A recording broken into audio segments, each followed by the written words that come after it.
Guys, meron ng wheelset si Duke Raker at available na siya dito sa showroom nila. Para hindi na kayo mahirapan na magbuo ng wheelset, eto na, meron ng wheelset si Duke Raker. From rims, spokes, and hubs, Duke Raker lahat to. Gamit dito yung pinakabagong rim ni Duke Raker na 32mm Duke Raker Whirl na rim. Tapos yung spokes niya, Duke Raker din to. Yung hubs is Duke Raker Revox. Ito yung pinakabago din na hubs ni Duke Raker. This one is 6 volt.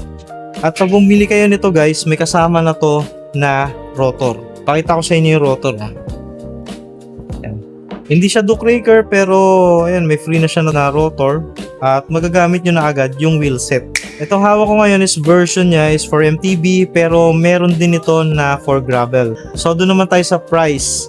Limited stocks lang to guys. It's 10,599 with free rotor. Sa free hub body, ang stock nito is yung HG.